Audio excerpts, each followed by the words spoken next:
warahmatullahi wabarakatuh. Waalaikumsalam. Alhamdulillahirabbil alamin wassalatu wassalamu ala asrofil anbiya'i wal mursalin wa ala alihi washabbihi ajmain, amma ba'du. Yang terhormat Ibu Kepala Sekolah SD Negeri Tanjung, yang saya hormati Bapak Ibu Guru SD Negeri Tanjung. Pada hari ini kita akan melaksanakan diseminasi budaya positif yang akan disampaikan oleh Bapak Farid. Baiklah, untuk mempersingkat waktu, marilah kita baca hamdalah untuk membuka acara pada pagi hari ini. Basmalah untuk membuka acara pada hari ini. Bismillahirrahmanirrahim. Untuk acara yang pertama, sambutan akan disampaikan oleh Kepala Sekolah SD Negeri Tanjung kepada Ibu Nurul Ida. Kami persilahkan.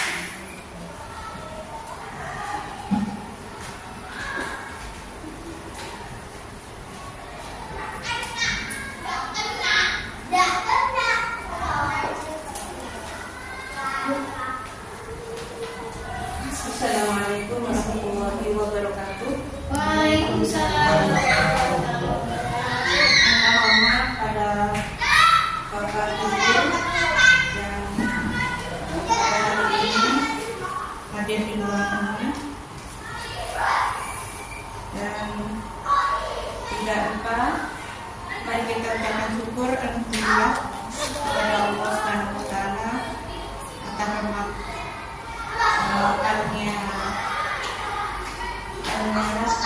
karunia-Nya kita pada pagi hari ini dapat melaksanakan kegiatan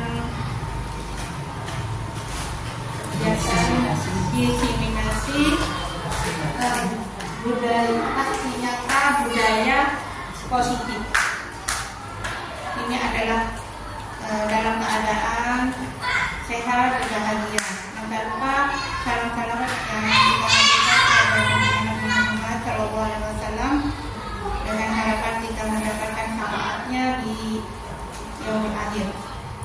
Bapak Ibu, pada pagi hari ini Pak Farid mengadakan aksi nyatanya dalam program Guru Penggerak. Mudah-mudahan kegiatan ini nanti bisa bermanfaat bagi Pak Farid. Semoga dilancarkan dan sukses. Ini adalah kegiatan yang memang sudah diprogramkan oleh pemerintah untuk meningkatkan mutu kinerja kita. Nah, pada pagi hari ini Pak Farid melaksanakannya. Mudah-mudahan nanti bermanfaat bagi kita semua dan khususnya bagi Pak Farid ke depannya. Tidak banyak yang saya sampaikan. Kami hanya di sini sebagai penanggung jawab di lembaga ini memfasilitasi Pak Farid untuk mengadakan kegiatan ini. Dan dengan keadaan seperti ini, mudah-mudahan ya terlaksana dengan lancar nantinya. Dengan saja yang saya sampaikan, tidak banyak, kurang lebihnya saya mohon maaf. Assalamualaikum warahmatullahi wabarakatuh. Waalaikumsalam warahmatullahi wabarakatuh.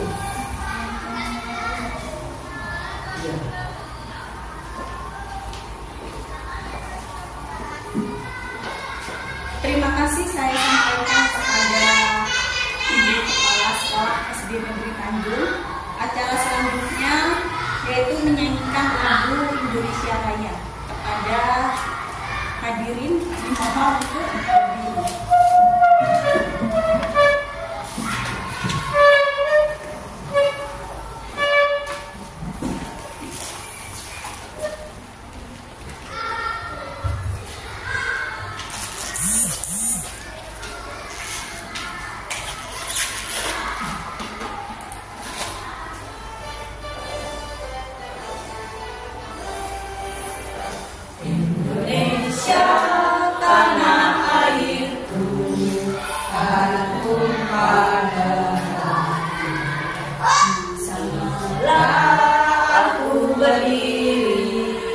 jadi pandu Indonesia kebangsaanku, bangsa dan tanah airku, marilah kita berseru, Indonesia bersatu. Hiduplah tanahku, hiduplah negeriku, bangsaku, rakyatku semuanya. Bangunlah jiwanya, bangunlah badannya untuk Indonesia Raya. Indonesia Raya, merdeka, merdeka, tanahku, negeriku yang ku cinta. Indonesia Raya, merdeka, merdeka, hiduplah Indonesia Raya. Indonesia Raya, merdeka, merdeka, tanahku, negeriku yang ku cinta. Indonesia Raya, merdeka, merdeka, hiduplah Indonesia Raya.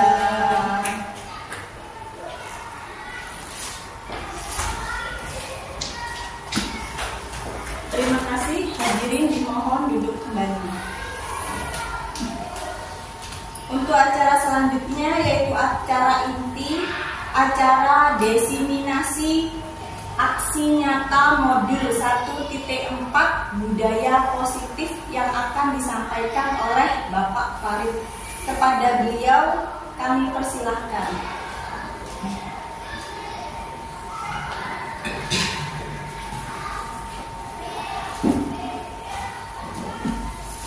Assalamualaikum warahmatullahi wabarakatuh. Waalaikumsalam warahmatullahi wabarakatuh. Terima kasih saya sampaikan kepada ibu kepala sekolah, ibu guru atas dukungan moral, spirit dan semua hingga acara ini bisa berjalan lancar.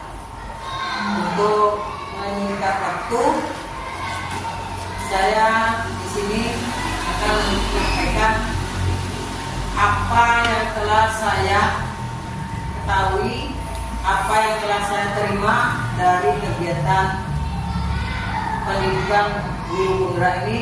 Kebetulan saya memasuki angkatan yang 9. Pertama, di papan layar ini kita langsung budaya positif. Nah, jadi budaya positif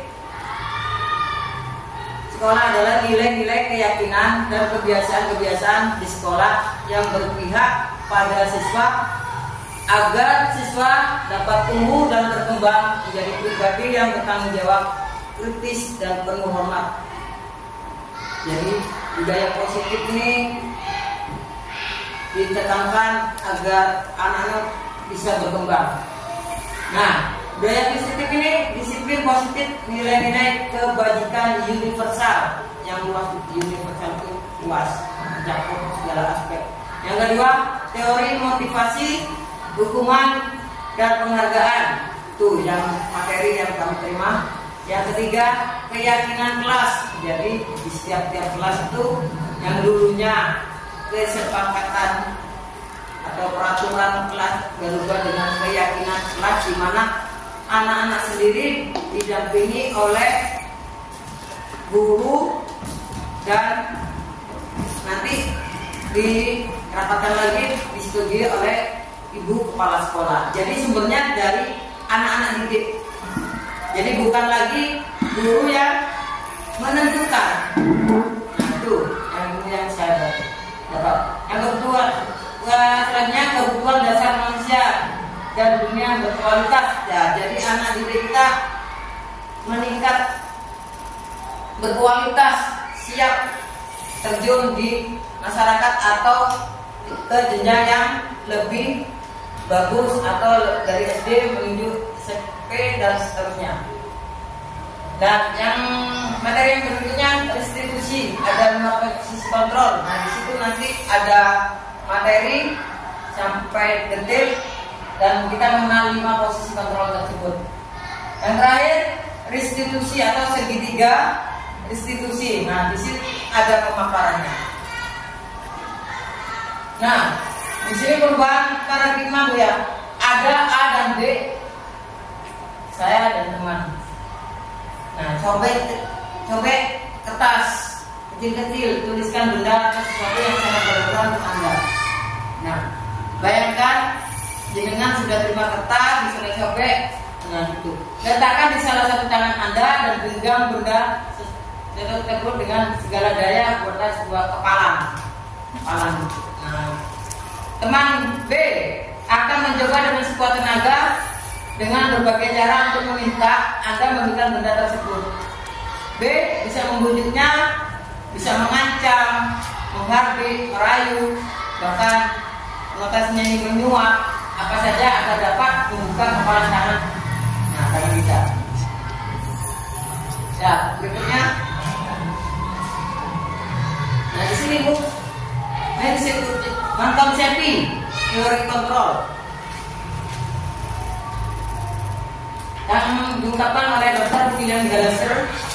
Ya, dalam kontrol teori yang kemudian berkembang dinamakan Fluid Theory, meluruskan beberapa hipotesa tentang makna kontrol. Ilusi guru mengontrol murid. Yang kedua, ilusi bahwa semua penguatan positif, efektif dan bermanfaat. Yang ketiga, ilusi bahwa kritik dan membuat orang merasa bersalah dan menguatkan karakter. Yang ketiga, ilusi bahwa orang dewasa memiliki hak untuk memaksa.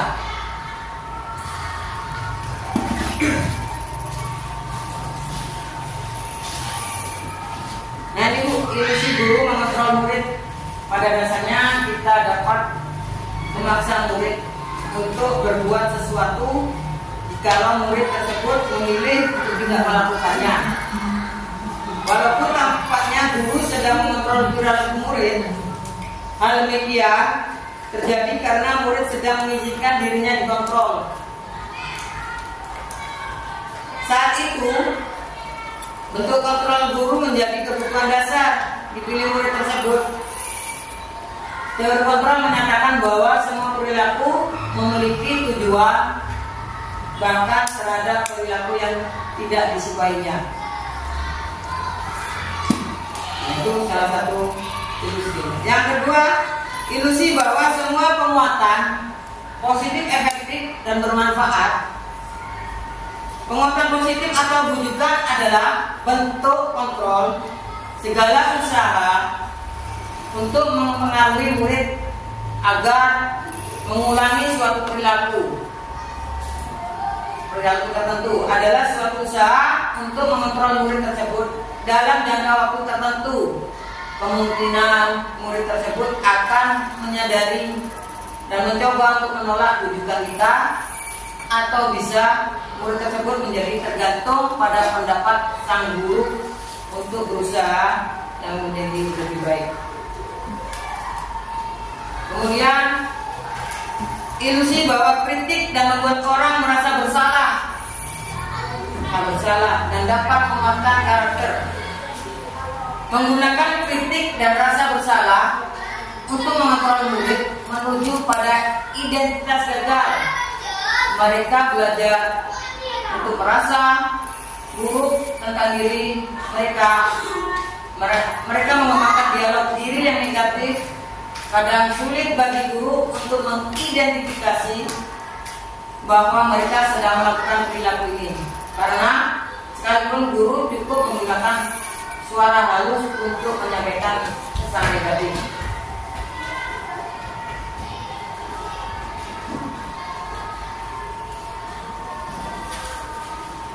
Jadi dalam pendidikan guru penggerak ini banyak inovasi yang harus ditimbulkan dan berdampak positif. Yang kemudian, ilusi bahwa orang dewasa memiliki hak Banyak orang dewasa yang percaya bahwa mereka memiliki tanggung jawab untuk membuat murid berbuat hal-hal tertentu. Apapun yang dilakukan dapat diterima selama ada sebuah kemajuan berdasarkan sebuah pengukuran kinerja. Pada suatu itulah orang dewasa akan menyadari bahwa perilaku memaksa tidak akan efektif atau melakukan jerah untuk jangka waktu yang panjang, dan sebuah hubungan permusuhan akan terbentuk. Dan ini Bu, ada perubahan paradigma stimulus respon, teori kontrol. Nah, yang tadi sudah dimakan teori kontrol. Siapa sesungguhnya yang memiliki kontrol? Itu ada dua, stimulus respon, yang istilahnya teori kontrol atau pilihan. Kita mencoba mengubah orang agar berpandangan sama dengan kita, berpandangan yang sama. Yang kedua, perilaku buruk dilihat sebagai suatu kesalahan. Jadi kalau siswa kita perilakunya jelek dan tidak sesuai apa yang kita harapkan, itu dijadikan apa? Tolak ukur atau suatu kesalahan. Yang ketiga, orang lain bisa mengontrol saya. Dan jadi kita pun bisa dikontrol dengan orang lain. Yang keempat, pemaksaan ada pada saat rujukan gagal. Jadi kadang kita menuju anak itu kadang berhasil, kadang gagal. Nah, model berpikir menang atau kalah. Kadang anak itu berargumen, ada yang merasa kuat atau menang, dan satu pihak merasa kalah. Nah, dari kontrol kita berusaha memahami pandangan orang lain tentang dunia. Semua perilaku memiliki tujuan. Berubah pembahasannya. Anda tidak bisa kontrol orang lain. Saya bisa kontrol orang lain, tapi di situ dari kontrolnya Anda tidak bisa kontrol orang lain. Pemaksaan ada pada saat wujudan gagal. Kita harus berkolaborasi dan konsensus mencipta pilihan-pilihan baru.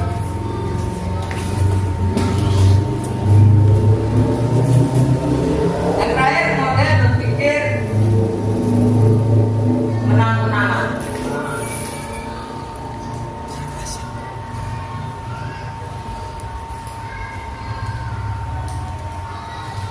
Nah ini Bu ya. Nah ini kolaborasi konsensus menciptakan pilihan baru. Ini pemaksaan dan ada pada saat rujukan gagal. Jadi kita harus berkolaborasi konsensus menciptakan pilihan baru. Nah, kita harus menciptakan pilihan-pilihan agar anak itu merasa gimana ya, supaya saya berhasil tidak menciptakan rujukan atau gagal. Model berpikir menang atau kalah. Nah, model berpikir menang. Jadi tidak ada yang kalah, semuanya merasa menang dan menang. Nah, itu perubahannya. Nah, sekarang kita beralih yang kedua ya. Nah, disiplin positif dan nilai kebajikan universal. Next. Nah ini disiplin positif. Kata disiplin juga sering dihubungkan dengan hukuman. Padahal itu sungguh beda, karena belajar tentang disiplin positif tidak harus dengan memberi hukuman. Justru itu adalah salah satu alternatif terakhir. Dan bila perlu tidak digunakan sama sekali. Jadi selama ini kalau anak didik kita melakukan suatu kesalahan, maka tindakan kita ini dalam pendidikan PGP ini ya digunakan terakhir, alternatif terakhir. Baru mentok, kalau udah ada baru kita gunakan hukuman. Kalau bisa dihapuskan hukuman tersebut. Menurut Kade, di mana ada kemerdekaan disitulah harus ada disiplin yang kuat. Sungguh disiplin itu bersifat self disiplin, yaitu kita sendiri yang mewajibkan. Kita dengan sekelumnya, tetapi itu sama saja sebab jika kita cakap melakukan self disiplin, maka pengusaha lain mendisiplinkan diri kita. Dan peraturan demikian itulah yang harus ada dalam suasana yang merdeka. Jadi anak itu tidak merasa tertekan. Nilai-nilai kebijakan universal. Nilai-nilai kebijakan universal adalah nih sifat positif manusia yang merupakan tujuan mulia yang dicapai setiap individu. Ini ada beberapa tokoh antara lain di Indonesia tahun 1998 mengungkapkan bahwa mengaitkan nilai-nilai kebajikan yang diyakini seseorang, maka motivasi intrinsiknya akan terbangun sehingga menggerakkan motivasi dari dalam untuk dapat mencapai tujuan yang mulia yang diinginkan. Nah, Ibu sekarang yang tadi teori motivasi, hukuman dan penghargaan. Apa sih motivasinya? Nah, ini motivasi perilaku manusia untuk menghindari ketidaknyamanan atau hukuman yang akan terjadi apabila saya tidak melakukan. Yang kedua, untuk mendapatkan imbalan atau penghargaan dari orang lain. Apa yang akan saya dapatkan apabila saya melakukannya? Seperti kalau ibu guru minta tolong ke siswanya, ini Bu, nih melakukannya ini. Apabila saya melakukannya ada imbalannya atau penghargaan. Nah, ini secara perlahan kita harus untuk mendapatkan imbalan atau penghargaan. Bagaimana caranya kita agar apa yang saya dapatkan apabila saya melakukan, jadi dia melakukan tanpa sadar dan harus dipaksa. Kalau ada penghargaan atau imbalan dia akan jalan. Nah, step by step kita hapus keyakinan itu. Dan ini untuk menjadi orang yang mereka inginkan dan menghargai dirinya sendiri dan nilai-nilai yang mereka percaya akan terjadi menjadi orang yang seperti apabila saya melakukannya. Nah, tujuan disiplin itu Bu, menanamkan motivasi ketika ada murid-murid, yaitu untuk menjadi orang yang mereka inginkan, menghargai dirinya sendiri. Nilai-nilai mereka percaya. Ketika murid-murid memiliki motivasi tersebut, mereka telah memiliki motivasi intrinsik yang berdampak jangka panjang. Motivasi yang tidak akan terpengaruh pada adanya hukuman tadi atau hadiah. Mereka akan tetap berperilaku baik berdasarkan nilai-nilai kebajikan. Mereka akan menjunjung tinggi nilai-nilai yang mereka hargai. Hukuman. Nah, hukuman tadi sering kita tidak asing bagi telinga kita ya, hukuman. Jadi hukuman ini bersifat tidak terencana atau tiba-tiba. Anak atau murid tidak tahu yang akan terjadi dan tidak dilibatkan. Hukuman ini bersifat satu arah dari pihak guru yang memberikan, dan murid hanya menerima suatu hukuman tanpa melalui suatu kesepakatan atau pengarahan dari pihak guru, baik sebelum ataupun sesudahnya. Hukuman yang diberikan bisa berupa fisik, psikis, bisa kritik suatu beban atau kata-kata. Jadi ada dengan fisik, psikis, dengan kata-kata tadi. Kita tidak sadar melakukan itu semua. Konsekuensinya sudah terencana atau sudah disepakati, sudah dibahas dan disetujui oleh murid dan guru. Untuk motivasinya dibuat ini oleh pihak guru atau sekolah, dan otomatis ini mengetahui di kepala sekolah, dan murid sudah mengetahui sebelum konsepnya. Kalau tidak mengajarkan PR, konsepnya bagaimana begitu. Oh, jadi konsekuensi bersifat hukuman lagi. Murid tetap dibuat tidak nyaman atau jangka waktu pendek. Konsekuensinya biasanya diberikan berdasarkan suatu data yang umumnya dapat diukur. Jadi didata dulu berapa yang melakukan pelanggaran. Jadi dari hasil data tersebut kita dapat ukurnya apa tindakan berikutnya yang kita lakukan atau konsekuensi apa yang berlaku pada anak tersebut. Nah ini Bu, tindakan guru, hukuman atau konsekuensinya.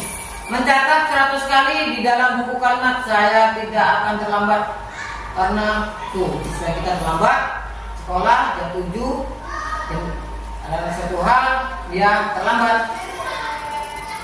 Nah ini saya tidak akan terlambat, tulis 100 kali di buku. Ini merupakan hukuman. Lari mengelilingi lapangan basket atau lapangan depan sini.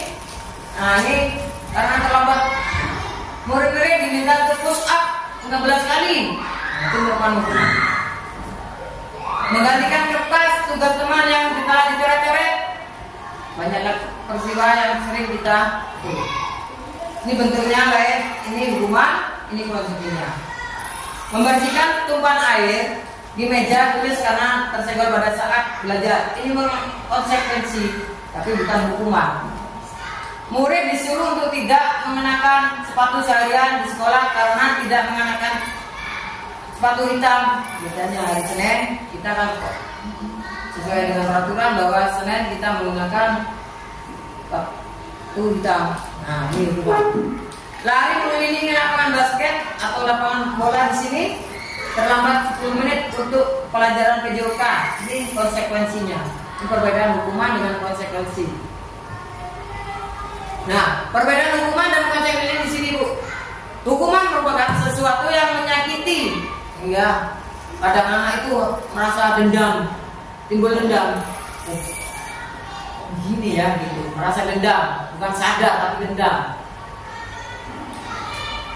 Konsekuensinya sesuatu yang harus terjadi. Membuat anak sakit fisik maupun hati tadi itu, sakit hati.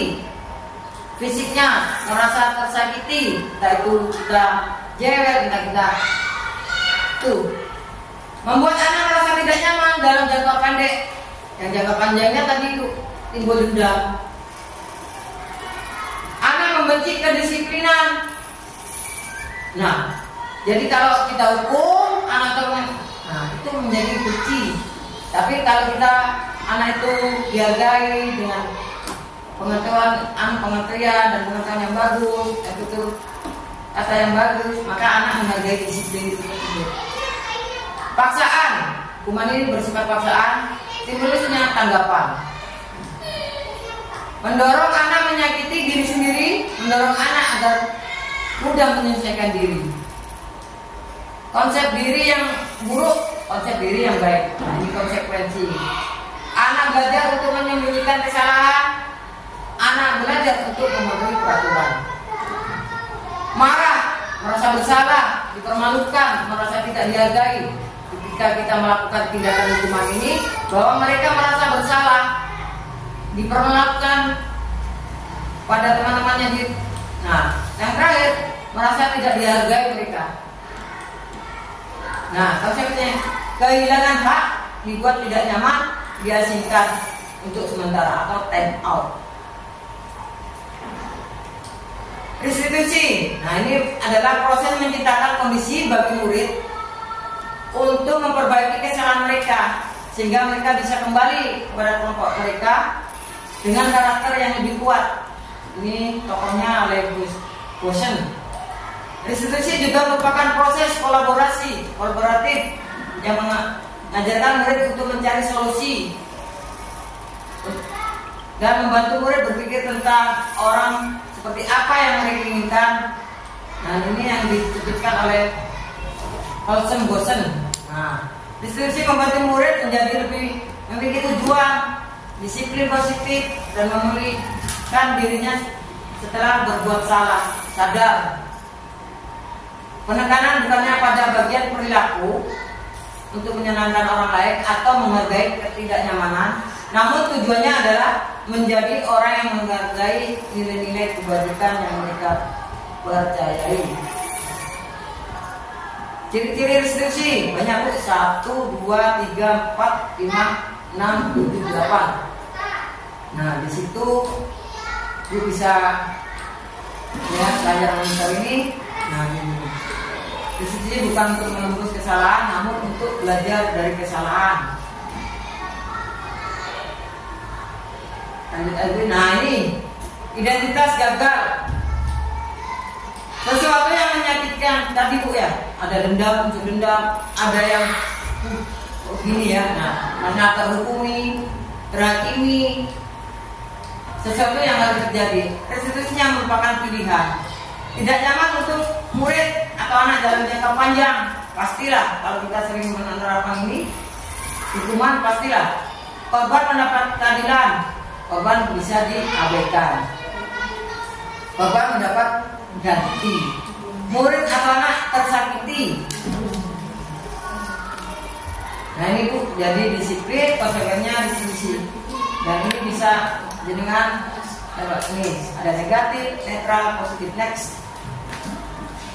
Penghargaan, jadi penghargaan itu tokoh yang aktif ini menggunakan baik penghargaan maupun hukuman adalah cara mengontrol perilaku kita atau murid yang menunjukkan potensi untuk pembelajaran yang sesungguhnya. Pengaruh jangka pendek dan panjang itu ada dua Bu ya. Pengaruhnya penghargaan ini satu, penghargaan efektif jika kita menginginkan seseorang melakukan sesuatu yang ingin dalam jangka pendek. Yang kedua, jika menggunakan penghargaan maka orang tersebut akan bergantung. Jadi hilang untuk menjadi yang positif yang positif tergantung. Oh kalau saya disuruh ya, kalau saya berbuat salah itu statement, nggak ada perubahan. Jadi di program TGP ini, nah itu kita mengubah kebiasaan lama menjadi kebiasaan yang baru. Yang terakhir, jika kita mendapat penghargaan untuk melakukan sesuatu, maka selain kita senantiasa berharap mendapat penghargaan tersebut, kita pun menjadi tidak menyadari tindakan yang kita lakukan. Jadi, nah ini berikutnya keyakinan kelas. Dan tentunya kita masih asing. Apa sih keyakinan kelas? Mengapa keyakinan kelas? Mengapa tidak peraturan kelas?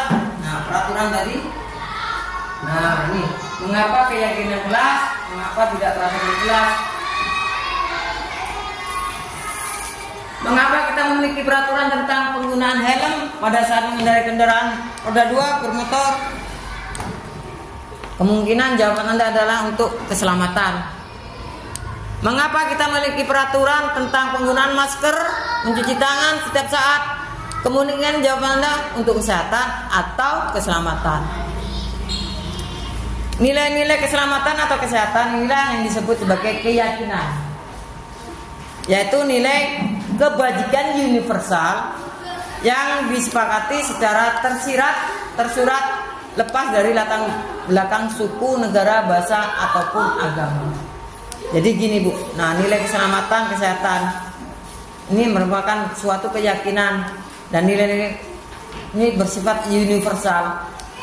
Jadi kan kalau kita tidak pakai helm, ini alasan kita adalah untuk keselamatan. Sedangkan kalau kita menggunakan masker atau mencuci tangan, nah jawabannya pasti dua, kesehatan ataupun keselamatan. Nah budaya tadi itu, budaya ini ada budaya positif, lingkungan positif, keyakinan kelas dan peraturan kelas.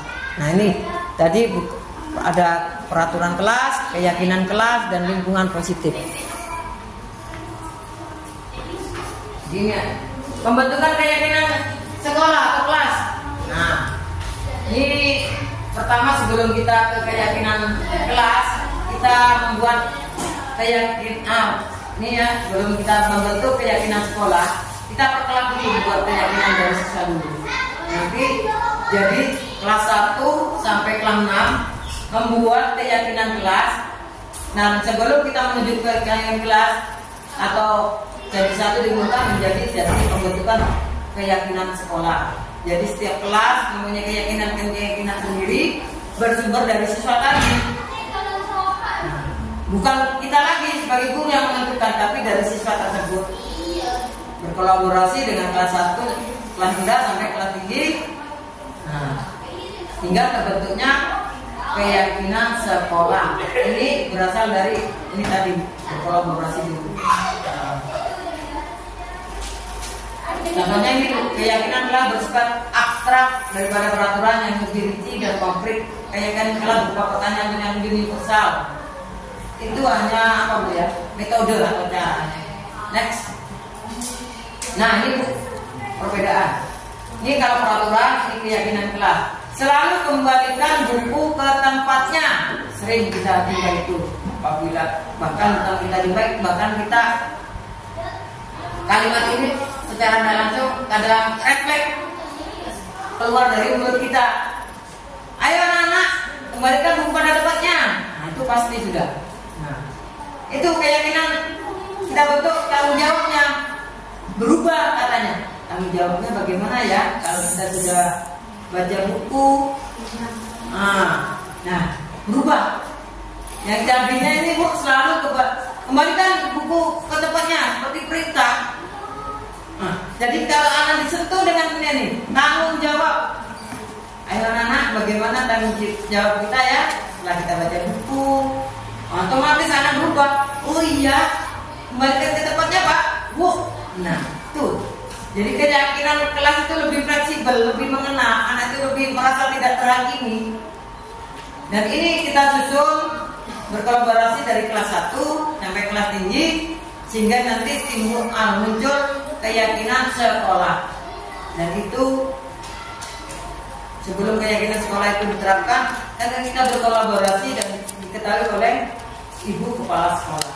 Jadi kelas 1 sampai kelas 6 ini Bu, menciptakan keyakinan kelas yang bersumber dari anak tadi.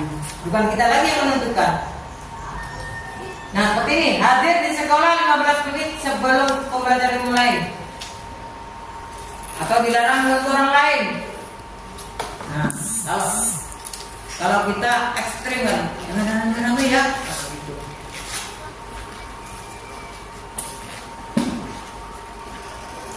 Kita dianjurkan memantau, bukan menuntut. Dipantau saja. Bukan menuntut anak harus ini, bukan. Jadi dilarang mengganggu orang lain. Dan jadi kita sebagai guru hanya menuntun, bukan menuntut.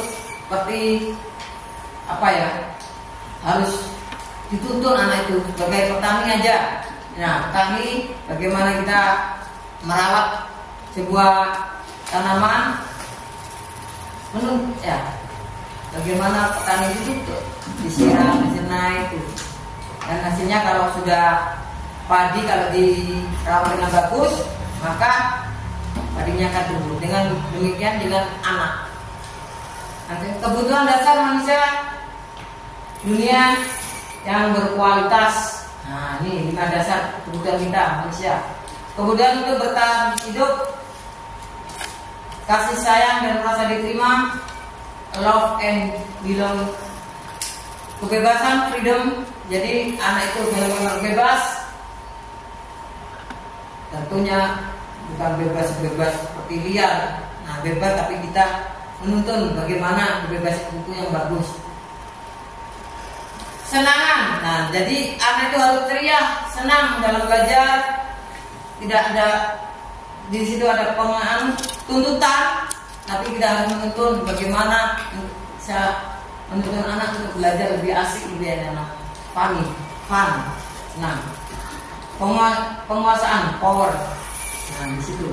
Jadi dunia berkualitas adalah tempat khusus dalam pikiran Anda, tempat Anda menyimpan gambaran resonansi atau semua. Bisa berisi orang-orang saja perbaikan hidup, ada yang merasa bahagia, terpenuhi atas kebutuhan dasarnya. Jadi kalau kita terpenuhi kebutuhan dasar, otomatis kita akan bahagia. Seperti semacam album foto, sehingga isinya tidak akan terlalu banyak, hanya akan terdiri dari beberapa hal saja yang sangat signifikan, kebutuhan dasar, dengan umum, universal, sedangkan dunia berkualitas untuk unik dan universal. Dan ini materi yang nomor 5, restitusi, 5 posisi kontrol. 5 posisi kontrol. Jadi 1, 2, 3, 4, 5. Nah, jadi kita tadi itu sudah dijabarkan seorang pemimpin bisa menggunakan hukuman fisik atau maupun verbal. Dan pembuat merasa bersalah. Pada posisi ini biasanya guru akan bersuara lebih lembut. Membuat rasa bersalah akan menggunakan keheningan yang membuat orang lain merasa tidak nyaman, bersalah atau bela diri. Guru pada posisi ini tidak akan menyakiti guru. Nah, posisi guru sebagai teman. sebagai teman. Posisi teman pada guru bisa negatif atau positif. Memantau berarti mengawasi. Pada saat kita mengawasi, kita bertanggung jawab atas perilaku orang-orang yang kita awasi. Posisi memantau berdasarkan pada peraturan peraturan yang telah kita konsekuensinya. Manajer, kita sebagai manajer adalah posisi di mana guru berbuat sesuatu bersama dengan murid, mempersilahkan murid mempertanggungjawabkan perilaku, mendukung murid agar dapat menemukan solusi atas permasalahannya sendiri. Nah, 5 posisi kontrol. Guru berbuat menghardik, menunjuk-tunjuk, menyakiti, menyindir, dan ini membuat rasa bersalah, berceramah, mengatakan seharusnya kamu, ibu kecewa atau bapak saya kecewa dengan tindakan kamu. Nah, kalau kita sebagai teman membuatnya alasan-alasan yang menghitungkan dan mengukur waktu yang muridnya dengan kalem, lain metodenya.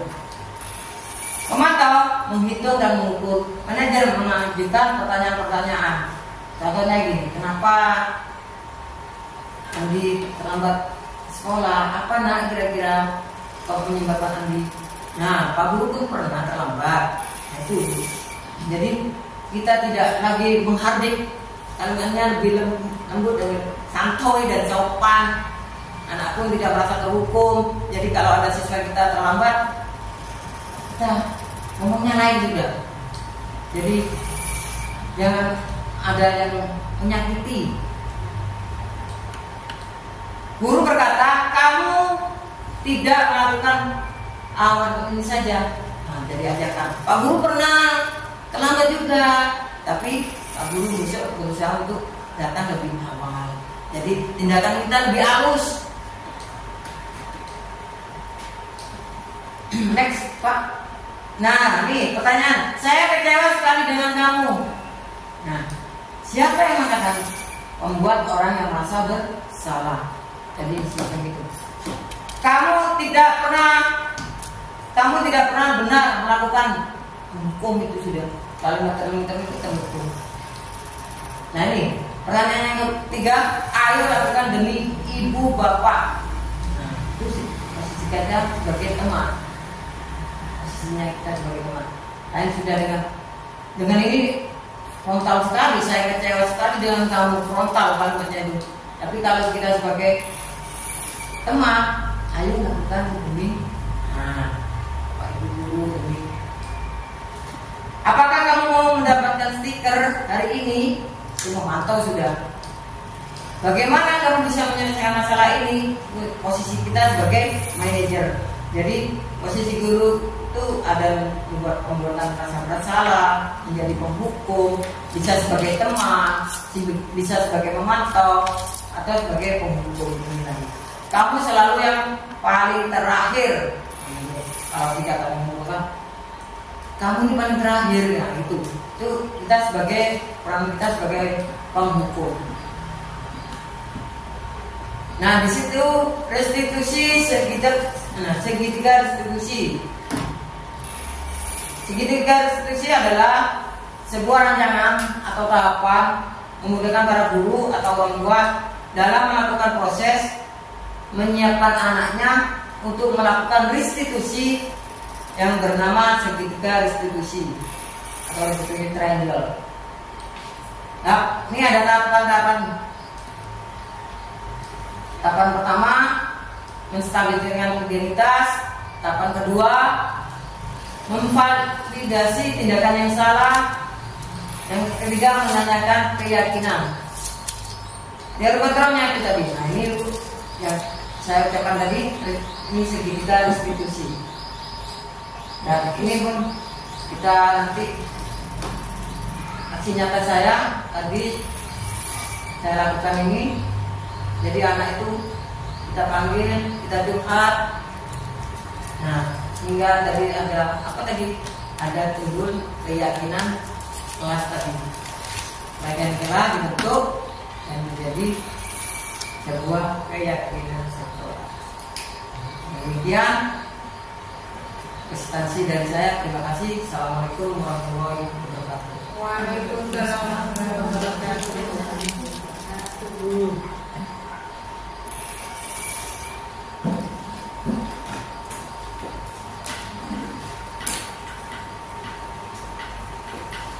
Untuk selanjutnya yaitu sesi tanya jawab bagi para peserta yang ingin bertanya, dipersilahkan. Saya tanyakan tentang segitiga restitusi tadi Pak Wali. Oh iya. Dapat menstabilitaskan identitas, validasi tindakan yang salah, dan menanyakan keyakinan. Tuh. Dan bisa Ibu simak lihat video yang saya.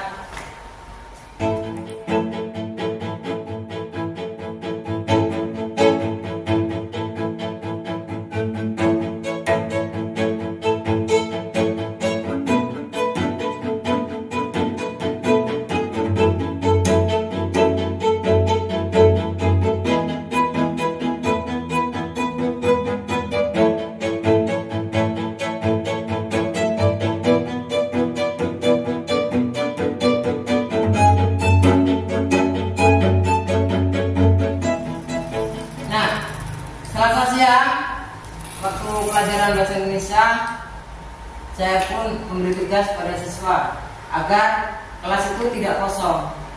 Namun Abil itu tidak memberikan tugas tersebut, malah dia tidur-tiduran. Nah, bahkan tidur beneran aja. Sehingga Abil ini melakukan tindakan yang Bu? Yang tidak melakukan tugasnya. Dikasih tugas, akhirnya sehingga dia tidak mengumpulkan tugas karena tadi tidur-tiduran tadi. Nah, sini bagaimana ya?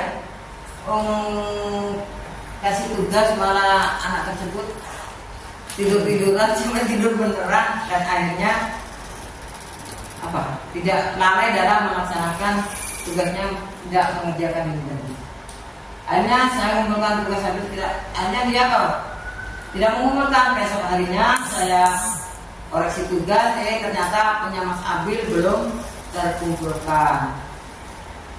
Nah, berdasarkan ini Bu, lanjut Bu. Selamat pagi Abil, silakan duduk. Kamu tahu mengapa dipanggil Bapak ke sini? Mungkin berkaitan dengan tugas Pak. Ya benar. Tapi kamu kemarin masuk kan? Iya Pak, masuk akun tugas. Abil, semua orang pernah melakukan kesalahan termasuk Pak Guru. Namun setiap tindakan kita pasti ada rasanya.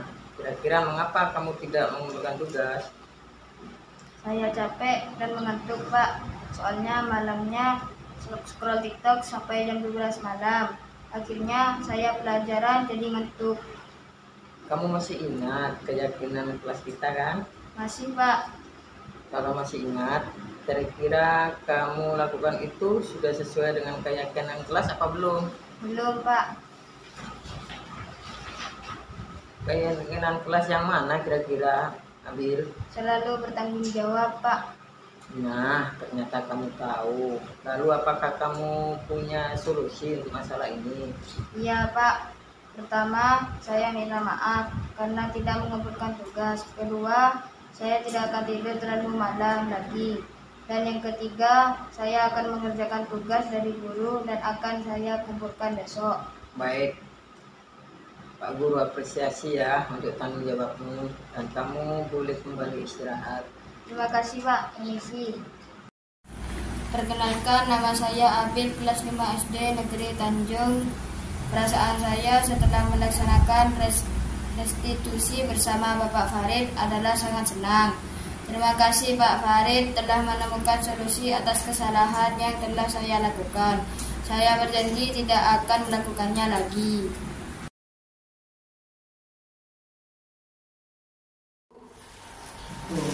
Jadi tidak menghukum, tidak menghardik tapi menggali dulu kenapa kamu terlambat. Ternyata dia bermain TikTok sampai jam 12 malam, sampai jam 1 malam, sehingga dia tidak tiduran, akhirnya tidak mengumpulkan tugas sesuai yang diharapkan tadi, sehingga semua temannya mengumpulkan, tapi Mas Abil ini lalai dalam tugasnya.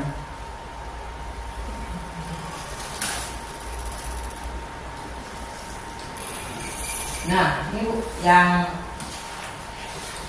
Ibu tanyakan tadi segitiga distribusi dan tadi itu cara penyelesaiannya.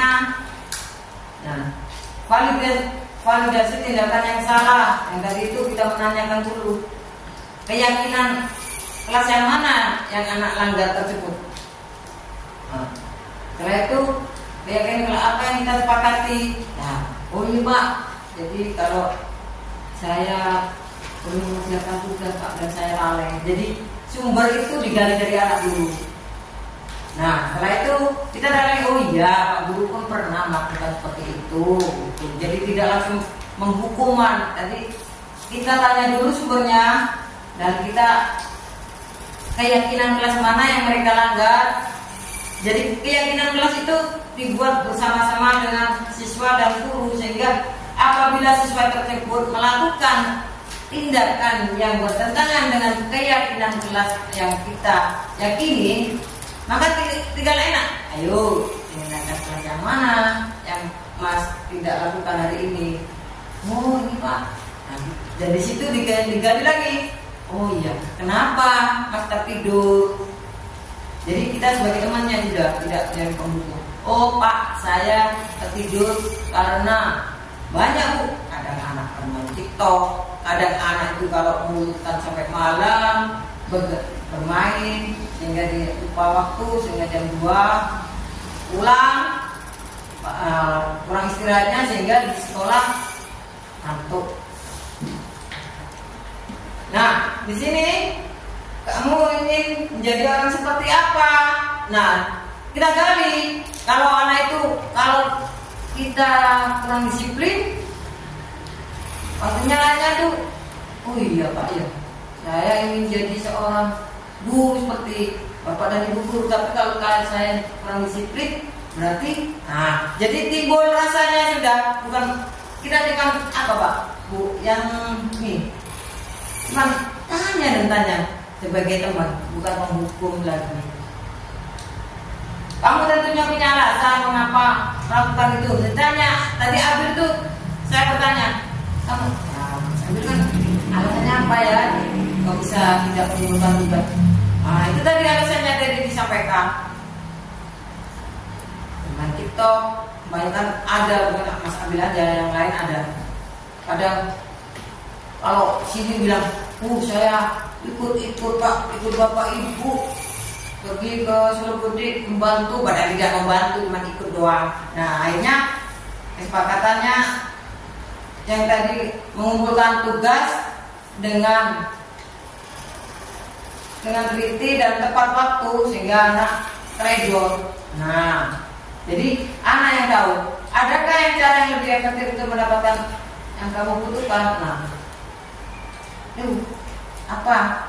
Jadi dia ditanya, kalau sudah ada disiplin, apa yang akibatnya, maka dia otomatis tadi tidak mengerjakan pekerjaan dan terbengkalai.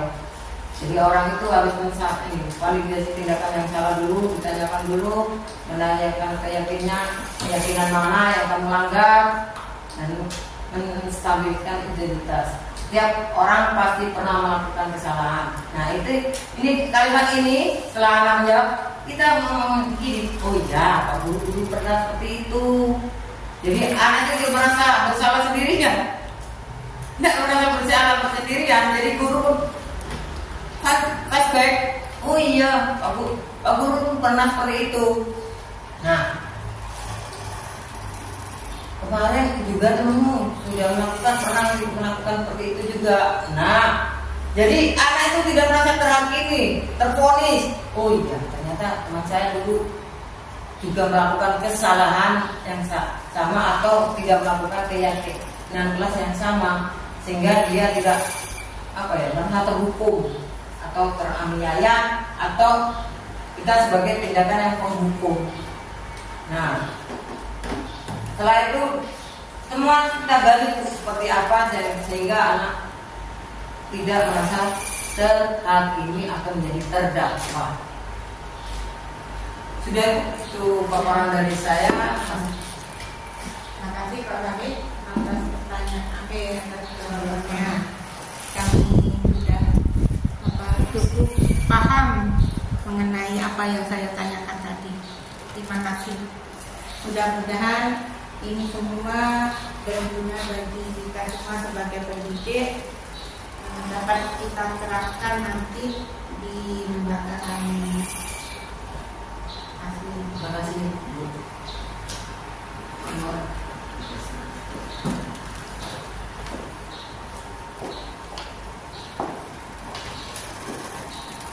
Terima kasih kepada Ibu Ida telah menyampaikan pertanyaannya. Untuk acara yang terakhir yaitu penutup.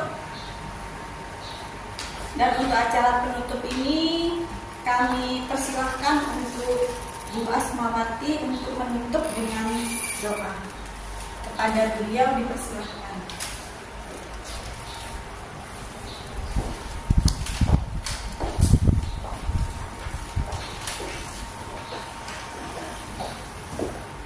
Marilah kita tutup acara ini.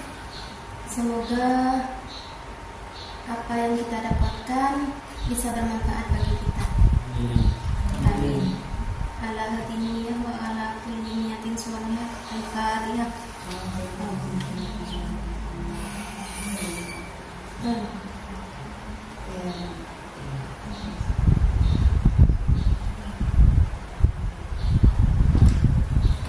Bismillahirrahmanirrahim.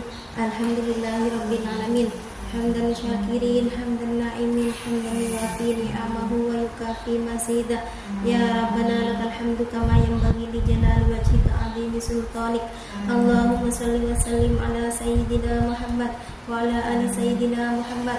Allahumma inna nas'aluka salamatan fid din wa afiyatan fil jasad wa ziyadatan fil ilmi wa barakatan fil rizqi wa taubatan qabla al-maut wa rahmatan indal maut wa maghfiratan ba'dal maut bi rahmatika ya arhamar rahimin. Rabbana atina fid dunya hasanah wa fil akhirati hasanah wa qina adzabannar. Subhana rabbika rabbil izzati amma yasifun wa salamun alal mursalin walhamdulillahi rabbil alamin. Amin.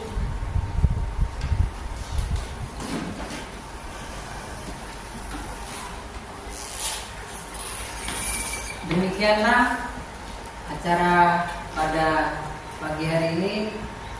Alhamdulillah berjalan dengan lancar. Terima kasih dukungan Ibu Kepala Sekolah dan rekan-rekan guru. Dan saya akhiri. Assalamualaikum warahmatullahi wabarakatuh. Waalaikumsalam warahmatullahi wabarakatuh.